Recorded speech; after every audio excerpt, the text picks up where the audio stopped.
Thank you so much for the intro, Peter. I heard that there are people from China here. Is that true? And from Australia also, and Korea? Are you guys in the audience? Is it really as international? Yes, okay, I hear you guys. Awesome. This is so amazing. I didn't realize that this would be such an international audience. So I'm really excited to to be here. Before I begin, I just always forget, but this is my Twitter handle and my Instagram handle. So I think this is a kind of unfair format that I'm up on stage and I can't really hear or learn from you guys. So if there's anything that resonates with you, or if you have any questions, you can tweet at me or Instagram and we can talk there, or I'll be hanging out the promenade afterwards.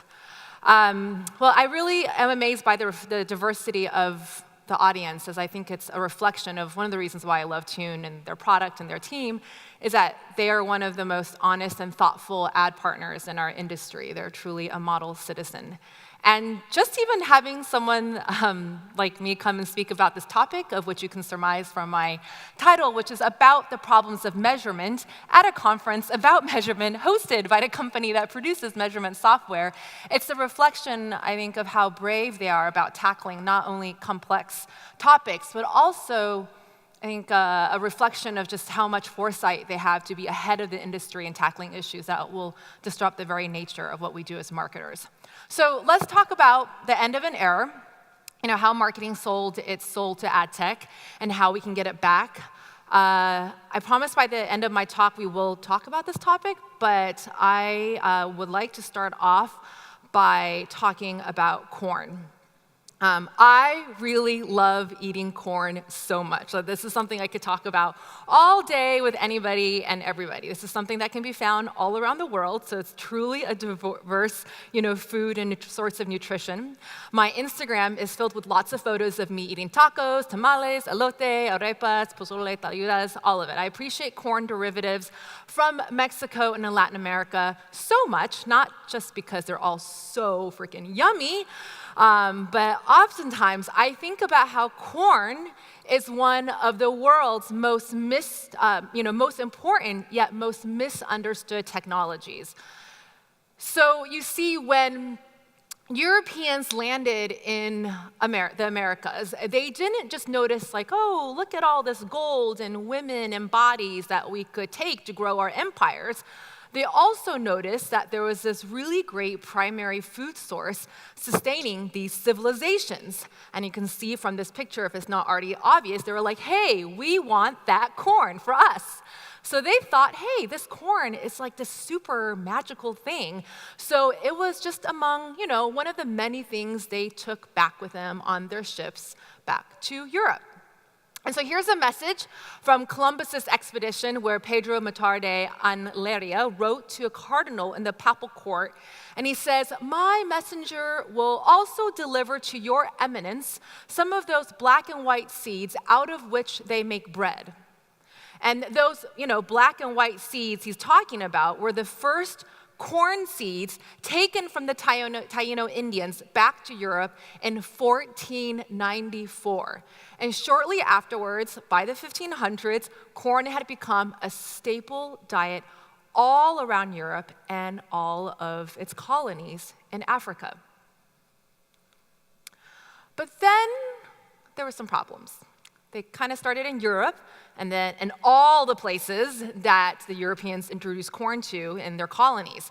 You see, corn-dependent populations in Europe and its colonies, well, they started to experience extreme malnutrition and all sorts of diseases. So wherever the more corn-dependent they were, the more malnutrition people became. And one of the most dangerous diseases, pellagra, caused memory loss, to things like diarrhea and skin issues, such as like canker sores, which are horrific, if you can't heal them, dermatitis and skin scales that made people super sensitive to light. And when left untreated, it was deathly. And this went on for hundreds of years, like hundreds of thousands of people for centuries died from pellagra in what happened to be in these corn-dependent populations. How is that possible? And meanwhile, those in the Americas who had depended on the same corn for centuries were fine, and they never experienced any of these diseases. So why was this magical thing that was only causing health problems in European societies and their colonies, but not causing the same problems in the Americas? So I've been super fascinated by this question. And it turns out, if just do a little bit of poking around history, is that European explorers were so quick to see corn as this magical solution that they didn't really understand or value all the work it takes to make corn usable in its full nutritional spectrum. So they didn't bother, to tell anyone about this, super important practice called nixtamalization. This is a practice that goes back as far as the 1200 BCs, at least that's how far we can find it in terms of archaeological evidence. And that's been carried out in every society in the Americas that grows corn. And what happens in nixtamalization is that after harvesting the corn, the kernels are then taken off usually and are soaked in this alkaline substance that changes its protein chemistry, making it more nutritious. So it releases niacin, which is better known as vitamin B3, but probably a vitamin that many of us take, and key amino acids that we all need to survive. So without niacin, you experience malnutrition and diseases like pellagra. And so the Europeans literally thought they could just take corn from the Americas and replicate it somewhere else and get the same exact results. And this is magical thinking. And while they did get some benefits from the corn by skipping this really critical, important practice of nixtamalization, they actually didn't get the full spectrum of nutritional benefits, leading to catastrophic outcomes. And so why am I telling this story? We're at an advertising marketing conference. Why am I talking about corn? And it's because I think we're doing the same exact thing with big data, but we can't see it because we're so close to it and that we're so caught up into the similar kind of magical thinking. So you can imagine a very similar letter to Pedro Matier's original letter to the cardinal, the papal court, being delivered by someone, in the tech or startup space or someone from this audience with this updated verbiage for our big data era. It's like, my data scientists will also deliver to your CEO some of those, structured and unstructured data sets out of which they make insights. Right? So it's kind of like the same thing, because when I saw that letter from Pedro, I was like, oh my God, this is like the same letters, like the same articles that I read, except for, words are just replaced here and there with like an updated modern language, and it's like some tech bro with this like hipster haircut. So we've turned to big data for a good reason, though, right? I'm not like poo-pooing on big data. It's like we all want to be customer-centric, meaning we all want to understand our customers' needs and how to meet them. This is a very valiant goal. And so this entire industry popped up called ad tech, promising us that if we could just predict what people wanted and deliver that message at the right moment to the right eyeballs, then we all were going to make lots of money. And brands now have incorporated ad tech as this magical solution that will help us reach and build relationships with customers at scale in a personalized way. Now, we were told, all of us in this room were told, grow your marketing spend. And at the same time, shift all those budgets away from, all those like traditional things like qualitative research, market research, creative, just shift that all over to your ad tech spend. And sure, ad tech can help us optimize our spend, but when it comes to helping us being customer-centric, we still can't prove that it is more effective than what came before. We actually can't. And as a tech ethnographer, my goal is to understand how people use technology and what this means for society. And specifically, I study how we use data, how we design products with that data, and how companies are managing digital transformation. And one of the things I've been watching and working on in the field of big data as it relates to understanding customers is how companies are leveraging this. And I've talked a lot about this. You can look up the clip that Peter had cited this or showed this morning. It's up on the TED site, where I tell the story of my experience of working inside R&D at Nokia and witnessing them over-rely on measurement and refusing to take into account human understanding, that the kind of human understanding I was providing them essentially I was telling that people would no longer want to buy their phones in a few years. I'm not going to recount that story because that talk is up online, but the end result we all know about is that Nokia's business fell off a cliff, due to their unwillingness to account for qualitative data points that didn't fit into their existing measurement models because the company was so busy optimizing their marketing and their measurement spends. And since then, what I've seen is not, more like companies avoiding this. In fact, I see an intensification of this exact kind of thinking inside companies that led to Nokia's downfall. Now, we know that something isn't going right in ad tech. The ad tech industry, and this is for just the UK and US alone, is about 34 billion USD. But 70% of marketing executives say that they are dissatisfied with the state of online advertising. This is crazy. I have CMOs coming up to me all the time, whispering in my ear, never out loud, saying, look, Tricia, I invested in some ad tech software partnership, platform, dashboard, and we have all this big data now. We've been able to collect all this stuff about our customers and piles of it. But I don't know if we're actually understanding our customers better than before. And in fact, I worry that we understand less about them. And my response is, you absolutely should be worried because your marketers now spend more time in front of their dashboards creating media models to target customers than spending time with your actual customers. Marketing functions have become so siloed to the point where brand creative and MarTech are at odds with each other, literally at odds, and sometimes there are like real fights.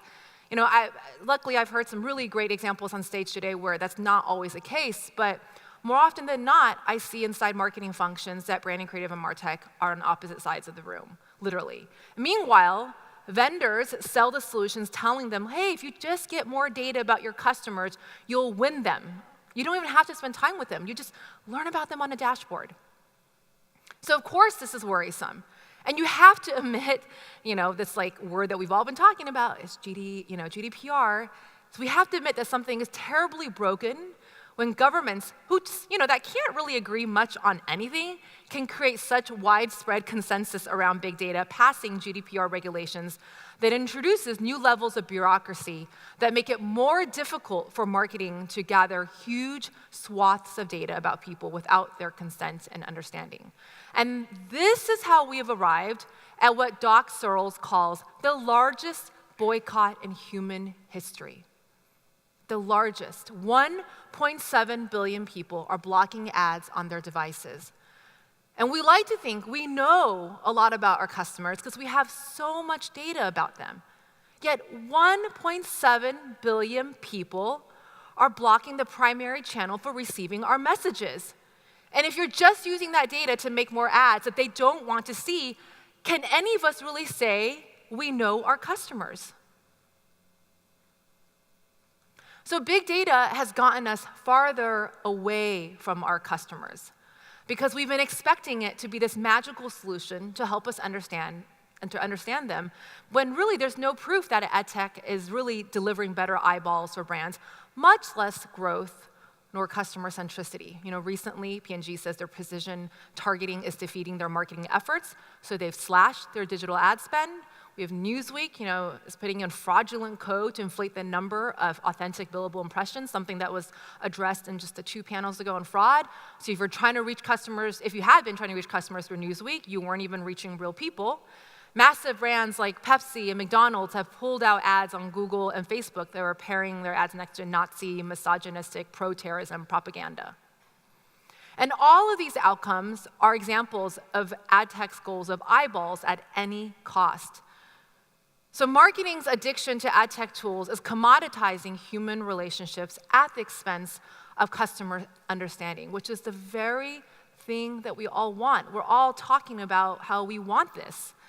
And the smartest marketers already know this, and that's why Joe Marchese, one of my favorite marketers, he's president of revenue at the Fox Marketing Group, has long been encouraging people to install ad blockers even though advertising is their stock and trade. He literally wrote an op-ed piece that you can look up in Wall Street Journal titled, "I'd like to teach the world to ad block."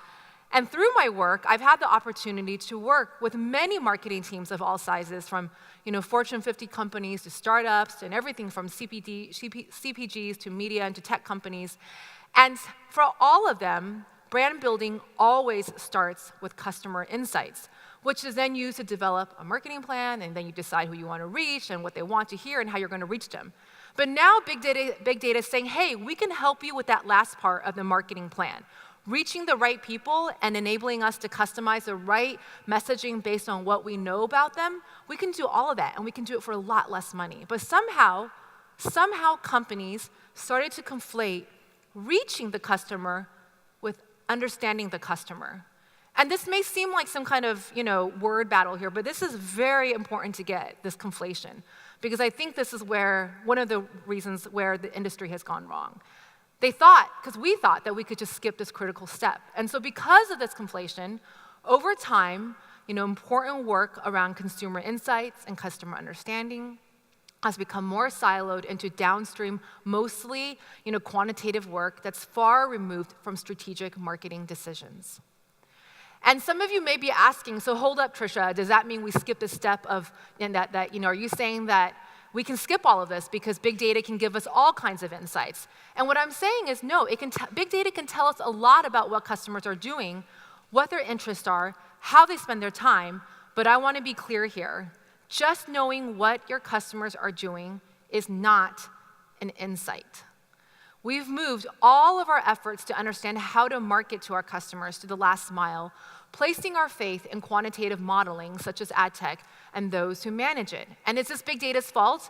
No, I just think we've given it the wrong job. I'm a data science-loving ethnographer, but I don't think we're asking it to do the right thing or even the best things.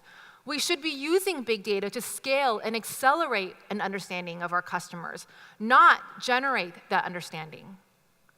But marketing was susceptible to this belief that big data could generate customer understanding, because even way before ad tech became a thing, old school marketing was already blinded by what I call the quantification bias. This is the unconscious valuing of the measurable over the immeasurable.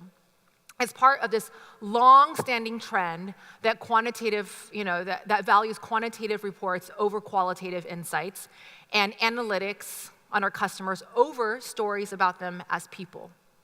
And so way before the era of big data, marketing had already become data-driven by finding all sorts of ways to sort people into boxes, like demographic targeting, or psychographics, or net promoter score, or creating new segmentation models and constantly inventing new segments, right? And then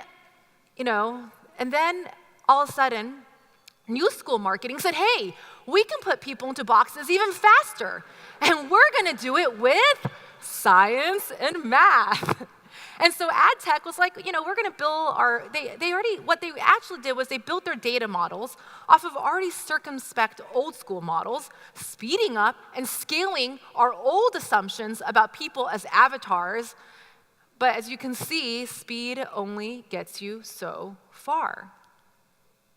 Ad exchanges aggregate so many parts of the supply chain that it's hard to trace how something actually performs. We're all very familiar with this, Everyone has to show it at some point at a marketing conference. I don't think it's been shown yet, so I win the award for the first one to show it. But as you can see, it's so complex and it's so opaque that it feels magical. But I can't tell you how many times CMOs and marketers behind closed doors are telling me that they're struggling with understanding how any of this works and whether if it even works.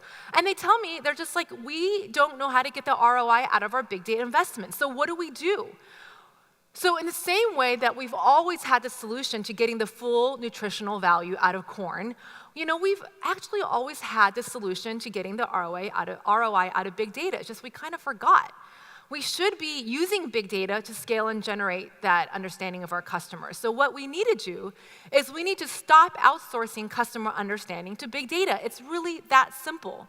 We've been looking into, to big data to generate that understanding, but marketing was very susceptible to this message. And what we need to be doing is building human models based off of data models. And I'm going to explain this.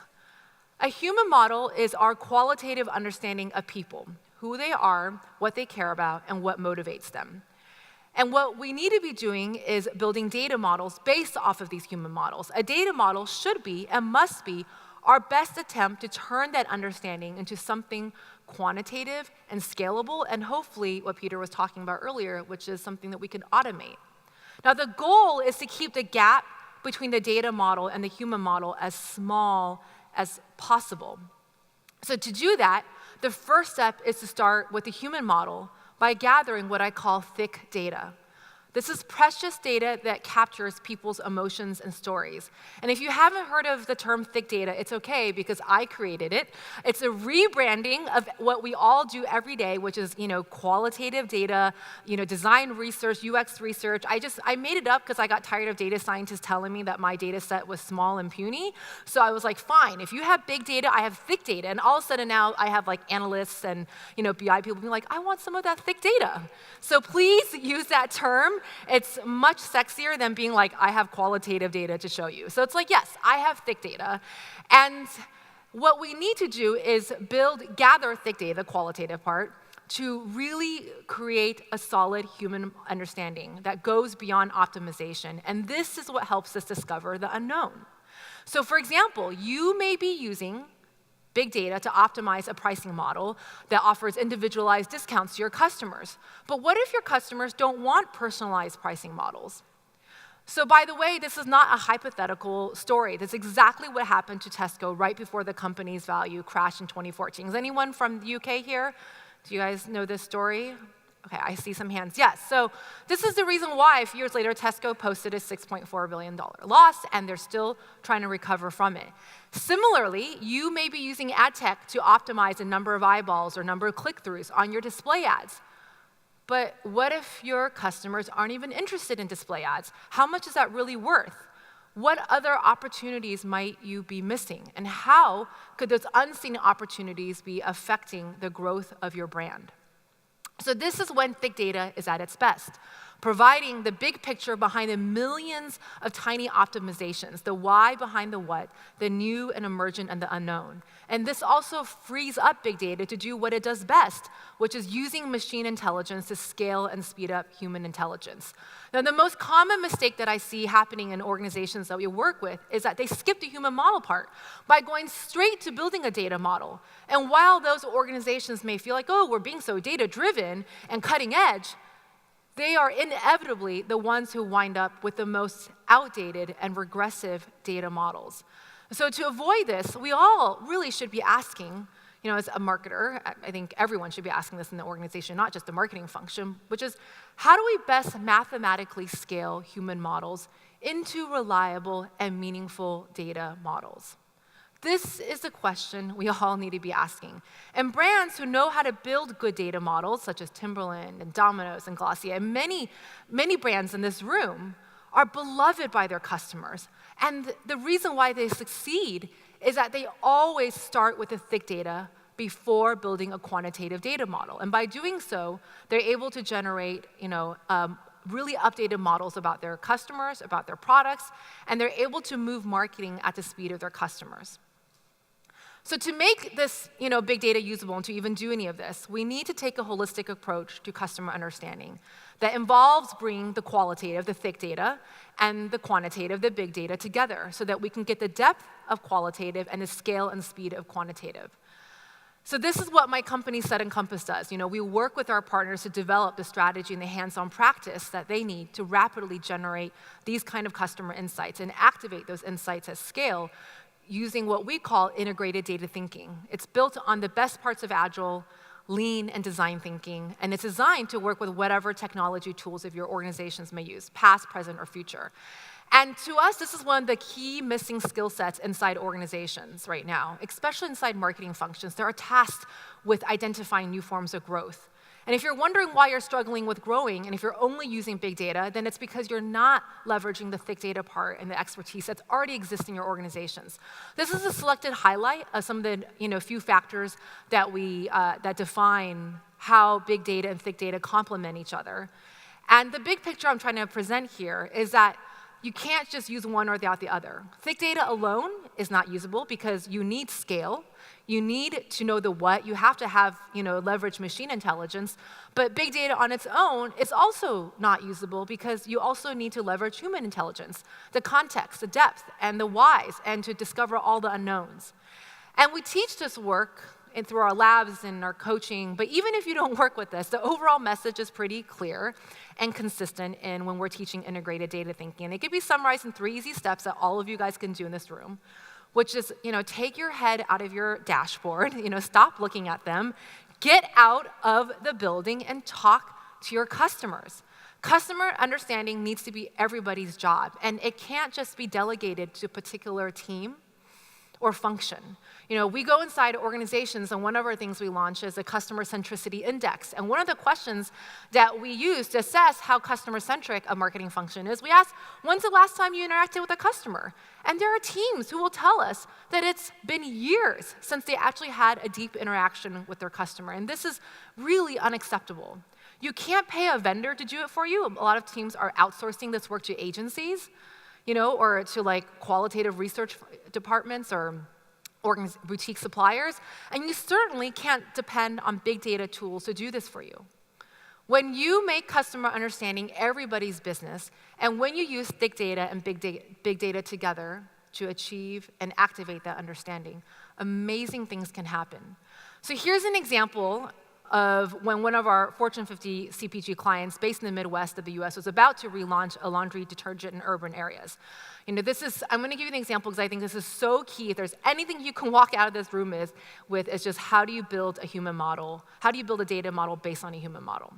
So their entire creative and ad buying model for our partner was based on optimizing their existing message, which was that basically doing laundry sucks and that our product makes it easier. And they were hitting a pretty hard limit, though, to how effective their optimization could be of that human model. But at the same time, they're like, we don't know what's missing. We know we've been successful in the Midwest with this ad messaging for a while. Why is it not successful? So we were like, look, we convinced a cross-functional group, including those from marketing and executive-level leaders, including sales, to leave their Midwest corporate office and suburban homes to hang out in a laundromat in Brooklyn for a few days. And we were like, bring your dirty laundry, because you're going to do it. And their response was, yeah, that's great. We'll just ask one of our vendors to survey some people in urban areas. We are not flying all the way to Brooklyn to live there and do our laundry. And then we had to explain to them, no, you have to leave the safety of your big homes with big laundry rooms to hang out in a laundromat in Brooklyn. So bring your clothes. And we challenged them to give up the sense of certainty and control that comes from treating people like little avatars that you can drag around on a screen or cut and paste through PowerPoint decks. And just after spending a few days collecting thick data insights in various laundromats, they learned a few insights that quickly undid all of their marketing plans. For example, one insight was that for many people living in big cities, doing laundry is a social event. It's a bonding ritual and a point of pride. And here you can see in this picture of a laundromat in Brooklyn supports that insight, where you can see there's like a tiki juice bar. There's a pinball machine. Has anyone been in a laundromat that looks like this? Right? And there's a popcorn dispenser. If you live in New York City, you surely have. And they also found out, they were like, well, why are people so dressed up on a Saturday, afternoon? And they realized, after talking to people, actually, it's like a physical Tinder. It's like the one place you can go physically hit on people where they're like, you're not hostage to social media. And people actually go there to, for either hookups or for relationships. And it's this emergent place for all these new kinds of urban, interactions that these executives from the Midwest could have never predicted. And so clearly, doing laundry in New York City is very different from, those big data tools and technologies that they couldn't have told them any of these insights. And to truly grasp it, they had to experience it themselves. So what they did was they quickly abandoned their original marketing plan based on laundry sucks, and they built a new human model based on those thick data insights that laundry is social and it's an event that is looked forward to by some people in New York City. And finally, they were able to use their big data apparatus to quantify and scale a human model that actually reflected the people they were trying to reach. And this may sound like some cute or quaint story, but the results are anything but. Through this work, we unlocked $300 million of growth in 2 quarters of new revenue for this Fortune 50 CPG company. So you may be saying, Tricia, are you saying we should stop doing ad targeting? And that's not what I'm saying. I'm saying that targeting should be based on an understanding of real human relationships. And this means starting with the human model first and foremost, which is not how many in this space are doing it. Another really great example of this work is Everybody at Once, EA1, is an agency based in New York City that informs ad buys with a human model. They work with media and entertainment brands that don't just want people to show up for one transaction. So these clients demand sustained relationships and multiple interactions with their content lasting several weeks, or in the case of franchises, years, which is what, I heard the person from Stars talking before. This is what makes certain brands beloved in this space. So EA1 begins by building a deep ethnographic understanding of actual customers, as opposed to building from whatever audience data the platform gives them. So when their client wants to make shows like Doctor Who, Orphan Black, or Killing Eve, which I love, I don't know if anyone is watching this, but it's so good, EA1 first builds solid human models of who these fans are, their behaviors on and off platform, and their networks, and they turn that data into insights that then inform all of the activity of the brand, from content to marketing, including their ad buys. So as a result, ad buys informed by their insights outperform pure programmatic alone by 20 to 50%. This is a humongous number. And EA1 does it not by starting with data first. They start with human understanding first, and this brings their use of their data closer to the fans instead of optimizing for audiences that work best for the technology. Here's a really great quote from EA1 founder and CEO Kenyatta Cheese, who says, for EA1, the stack is context, content, and commerce. For us, it can't go the other way around, because fans are smart, they can smell programmatic, and they don't like it. And meanwhile, the web is literally a giant context machine. If you don't start with a contextual understanding, you miss the human factor, and you're just making it easier for fraud and churn. So this is how we can start by tackling fraud, the topic that was discussed 2 panels ago. And this echoes exactly what Peter from Tune was talking about in his morning keynote, which is treating ad tech as a layer in the marketing stack. But once marketers get their hands on tech, they often tend to treat the technology like it's the first layer and human relationships like it's the last, when it should be totally flipped. So what I want to close my talk on is by bringing us back to something that Peter mentioned in his opening keynote, which is that customers all around the world have woken up to that data is being collected about them. And I think we're only seeing the tip of this iceberg. We've been talking about GDPR, and GDPR is just the beginning. We have had a whole panel after lunch with food, about GDPR. And here's what I want to say about GDPR. And I want this message to be very clear. If you're treating GDPR as a compliance issue, a technical task that needs to be checked off, then you don't understand the real significance of GDPR yet. Because what you're doing is still taking a company-centric interpretation of GDPR, which is how I hear many people in the industry talking about it right now.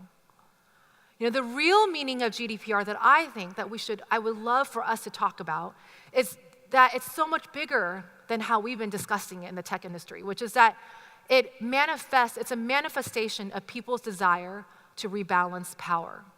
This is what GDPR really is about. GDPR is not about privacy. This is not about people being like, oh, you took away my privacy. It's actually much bigger. It's about personhood. Personhood is about your agency to determine how you live your life. And if we, as companies, are collecting data about people and it's affecting people's ability to carry out their livelihood, this is not about privacy anymore. What's at stake is people's personhood. And so this is what people are freaking out about, even if they're not articulating it this way. And in organizational transformation theory, When you need to shift a power when it's unbalanced, you can do two things.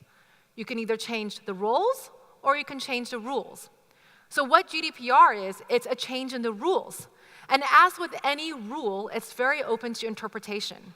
Most companies have now, had their general counsel and help us interpret GDPR and help us get this into, tell us what we need to do.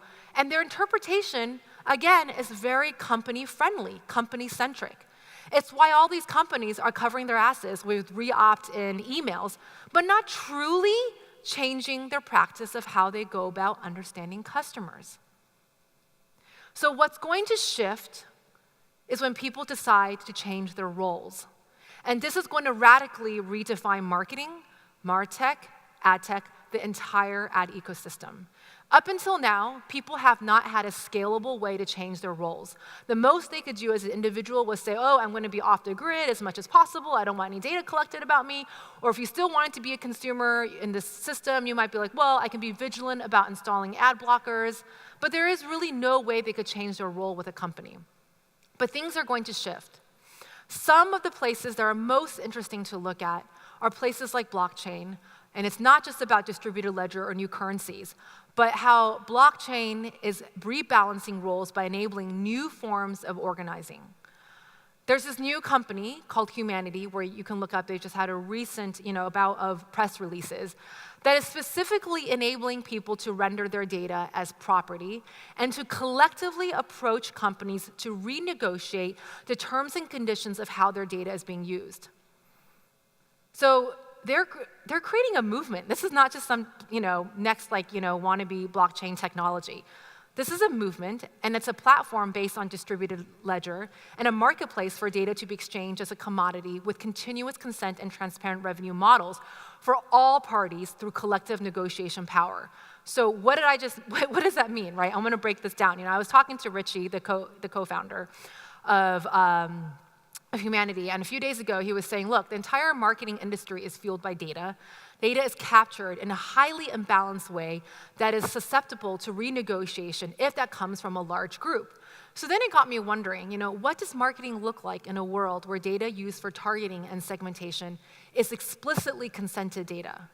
So how would that data negotiation take place? So this is a screenshot from their website. You can look it up right now. This is the app that they built. And so ideally what it means is that anyone here can sign up. So they're working with organizations to get millions of people signed up to create a digital profile, a digital identity, and there'll be a snapshot on the ledger of your data. And then you can claim your data as property, and then there would be a snapshot, all of it documented in contract. And then once you get enough people to do this, let's say, 2 million people, you can then go to a company and say, I want to renegotiate the terms and how you're using my data. The first industry they're going after is the health and medical industry. They're going after pharma because it's easiest. It's not as complex of a market. But do you know what the second largest market is after health and medical history? It's consumer habits. That's the next largest one. It's more complex, but it's one that will be tackled. And when they do that, everything is going to change for all the work we're doing in this room. People will be creating new roles for themselves. They will become a stakeholder to be reckoned with because it's not just one person, it's millions of people coming together to say, we want you to recognize a new role that we are negotiating. That rule of GDPR, it wasn't enough. Now we have a new role. And what does this mean for marketing? Companies now will need, when that happens, they will have no choice but to have a better understanding of people, of their customers, in order to stay in business with them or to keep their data and to get their data even in the first place. Companies will need to be transparent about the value they're giving people by using their data, and then companies are going to have to pay for that data in a transparent way. And that's what Humanity is allowing, is that the end user, you and I, will be able to get paid for our data. And that's, the lesson here in all of these new, technologies or movements, whether it's Humanity or whatever else, the lesson here is that to really understand our customers, we have to stop treating ad tech tools, much less any big data tools, as a magical solution. We have to realize that high fidelity customer understanding can't be automated. So we should stop pretending that we can do it just based on analytics alone. The companies that will be most effective at leveraging their data will be led by marketing leadership and teams who will know how to deal with measurement in this new era of data, which is about communication. Data, there's 3 phases of big data. Data 1.0 was about building technology to collect data. This is the industry this is where ad tech came out of. Data 2.0 is about investing in the skills to analyze the data. This is where MarTech positions have been born out of. It's about finding and nurturing all these data unicorns to use the tools. And in the first 2 eras of big data, it was really all about data-driven marketing. People were simply commodities broken up into data points. We normalized their data, repackaged it to be machine readable, and we sold it and we mined it without their consent, really. And now in data 3.0, data will be a given, and being data-driven will no longer be a competitive advantage. This will be about communication, and the opportunity here is about using communication with our customers. And the competitive advantage here will be being insight-driven. So it will be about having a practice internally so that teams have a shared language to generate the higher-level insights and the massive data points we've stockpiled. And what it also means is that companies will have to communicate with customers on how we got the data. It's what Peter was talking about this morning, which is you need to prove to the customer, what value are you providing by using my data? And this is what it does for me and what it does for you. Most companies, I would say, are stuck in data 1.0 and 2.0. They're still missing that critical step of realizing that to get the most out of their big data, they need to build real human understanding based on thick data to become insight-driven. Now, while it took hundreds of years for the Europeans to realize that the adoption of corn was missing this critical step of nixtamalization, I don't think we need to wait hundreds of years. We don't have that amount of time to figure out the problems with big data. Because like corn, we have always, there's always been people who have known about the missing step the entire time. We just ignore them because, especially with thick data or qualitative data, it was seen as soft or traditional or less efficient. So with big data, we already know the answer. Getting customer understanding with thick data is not a mystery, but it does require a lot of hard work and an openness to discovering truly new and surprising things.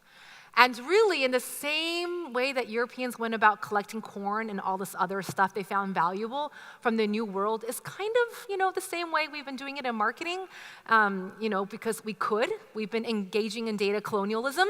But instead of using a range of techniques such as guns or biological warfare through germs and deceptive contracts, we're we'll just really narrow down on deceptive contracts as a primary technique, and we'll call it, terms and conditions. We'll get our general counsel to approve of it.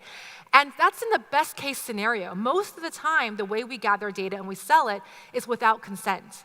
And back then, Native Indians had no way to collectively renegotiate their roles or the rules at scale. But with next generation blockchain-based companies, people will be able to negotiate their own data ownership rights. And mark my words that the most overlooked and unsexy but urgent topic in marketing will be about ownership and negotiation of data. This is something that Peter hinted at earlier, and I think this is going to be more true moving forward. And we all know that overlooked areas of the market are where the opportunities lie, as that's where your competitor isn't looking. So my question for you, as I end this talk before we go into drinks, which is, what are you doing to create real human understanding in this era of data 3.0 communication? At my company, Sudden Compass, we're excited to work with marketing leaders who see the untapped value of treating customers and consumers as real people to be understood. So if you're doing this work, please, I want to talk to you. I would like to feature you in the book that I'm writing about this. I'm looking for really great case studies. I'm looking for leaders who don't just treat their consumers as commodities. And if all of this talk about customers owning their data is too far in the future, if you're what? I don't want to think about blockchain, and that's too far off. My retirement package is going to come before it happens.